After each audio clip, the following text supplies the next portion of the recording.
महाभारत का भयंकर युद्ध चल रहा था। लड़ते लड़के अर्जुन रण क्षेत्र से दूर चले गए थे।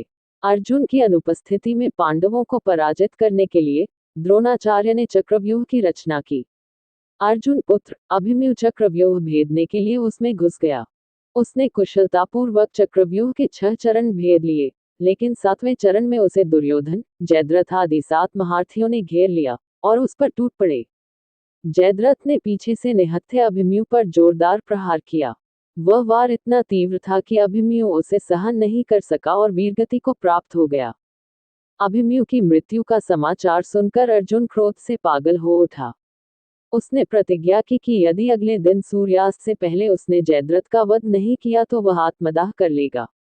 जयद्रथ भयभीत होकर दुर्योधन के पास पहुंचा और अर्जुन की प्रतिज्ञा के बारे में बताया। दुर्योधन उसका भय दूर करते हुए बोला, चिंता मत करो मित्र, मैं और सारी कौरव सेना तुम्हारी रक्षा करेंगे।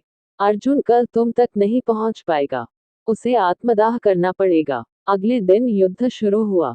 अर्जुन की आंखें जयद्रथ को ढूंढ रही थी, किंतु वह कहीं नहीं मिला। दिन बीतने लगा। धीरे धीरे अर्जुन की निराशा बढ़ती गई। ये देख श्री कृष्ण बोले, पार्थ, समय बीत रहा है और कौरव सेना ने जयद्रथ को रक्षा कवच में घेर रखा है। अतः तुम शीघ्रता से कौरव सेना का संहार करते हुए अपने लक्ष्य की ओर बढ़ो। ये सुनकर अर्जुन का उत्साह बढ़ा और वह जोश से लड़ने लगे। लेकिन जयद्रथ तक पहुंचना मुश्किल था। संध्या होने वाली थी। तब श्री कृष्ण ने अपनी माया फैला दी।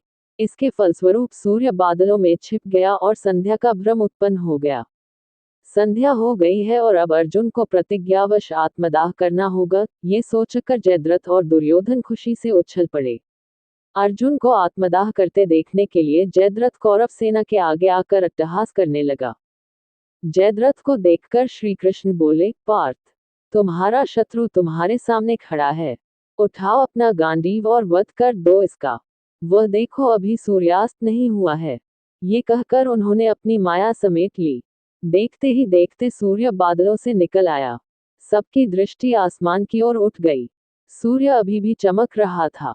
जोर! ये देख जयद्रथ और दुर्योधन के पैरों तले जमीन खिसक गई। जयद्रथ भागने को हुआ, लेकिन तब तक अर्जुन ने अपना गांडीव उठा लिया था। तभी श्री कृष्ण चेतावनी देते हुए बोले, हे अर्जुन, जयद्रथ के पिता ने इसे वरदान दिया था कि जो इसका मस्तक जमीन पर गिराएगा, उसका मस्तक भी 100 टुकड़ों में विभक्त हो जाएगा। इसलिए यदि इसका सिर जमीन पर गिरा तो तुम्हारे सिर के भी 100 टुकड़े हो जाएंगे। हे पार्थ, उत्तर दिशा में यहाँ से 100 योजन की दूरी पर जयद्रथ का पिता तप कर रहा है। तुम इसका मस्तक ऐसे काटो कि वह इसके पिता की गोद में जाकर गिरे।